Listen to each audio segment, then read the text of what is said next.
And you said you have two girls, they're 6 and 11. So why is it important to talk to kids about climate change? The most important reason is that they are hearing about it, Mm-hmm. and they are living it, right? Mm-hmm. So, in June of this year, we had the wildfire smoke that came in, at the end of the school Mm-hmm. year and darkened the skies. And I had to try to get my 6-year-old to wear a mask again, which she really wasn't happy about. The fact is that climate emotions and climate anxiety, climate grief is disproportionately affecting young people. So, a global study of 10,000 youth found that 75% they've said the future was frightening. A Oof. recent survey, yeah, it's devastating. A recent survey of 1,300 youth said that 68% are experiencing, they say, negative mental health impacts in response to either experiencing or hearing about climate change. Ugh. But the good news is that we can help them with these feelings, because what they're feeling is consuming news in isolation. The Mm-hmm. media portrays gloom and doom, it doesn't portray solutions. Mm-hmm. And they need their families to talk about this honestly, openly, and to share how they can be part of solutions. Mhm. Okay. All right. Great. I like that.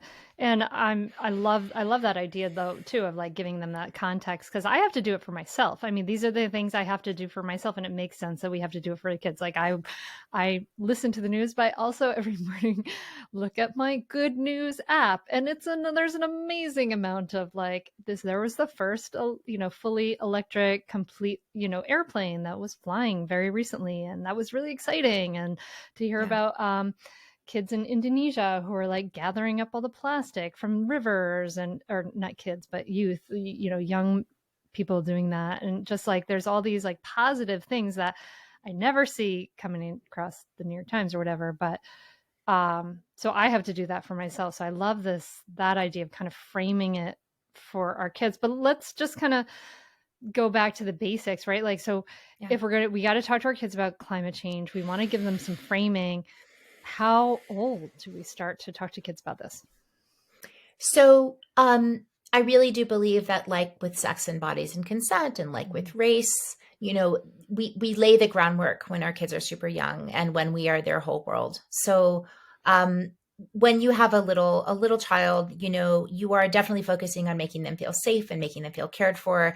You're probably not going to talk about climate change unless you have to say something like, "Okay, we're wearing a mask today because there's a big fire," right? And Mhm. that's just a reality that they have to deal with. Or there's a rain in the forecast, we're going to bring this and that to wear. So talking about the weather with kids, little kids, is not that hard. You do want to be instilling this sense of connection to the natural world and care for the natural world. Like, we put our banana in the compost, it helps make dirt for the trees. When it's really dry outside and hot outside, we might leave some water outside so the birds can get a drink of water. So we're giving them that sense of efficacy and that sense of connection, and that they can be a part of solutions. And that's really the littles. As they get older, you're going to be drawn by their questions and also possibly their assumptions. So you really need to be helping them interrogate and contextualize things that they may be seeing or hearing. I talked to a curriculum developer who works with teachers, and she said that her research shows that kindergarteners are coming into school with the message that humans hurt the earth and the earth is dying. Um, Oh, wow. so Mhm. that's the cultural message that we need to be bringing context to. And we need to show our kids and put them in the driver's seat, or I would say in the bicycle seat, right? That they are part of solutions. They can be part of solutions. Do we pick up trash when we're on the beach? Can we figure out a way to get to places that we need to go without always driving our car, and enlist our kids in those solutions? And that's really how we're going to teach the basic concepts of climate change. Okay. So we're going about our daily life when our kids are little, we're talking about the weather, we're talking, if you have that smoke. I mean, for instance, like when that wildfire smoke came down, you're in New York, I'm in Delaware, it came down here.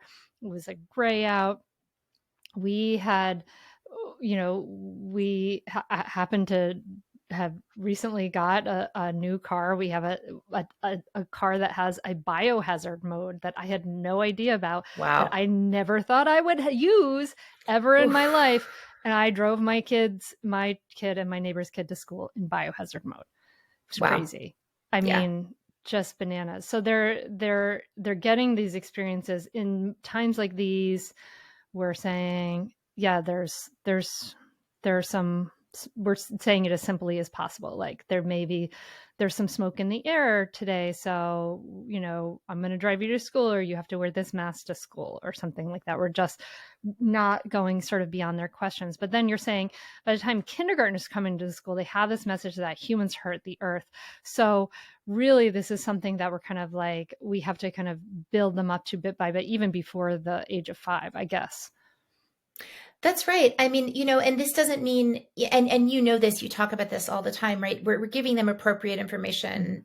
We're responding to their questions. But I also think it's really important to make space for emotions. Like, your kids read your body language. If you're have that feeling about driving your kid to school in biohazard mode, they know that. They know that you're stressed, right? And Yeah. kids will interpret that, anyway.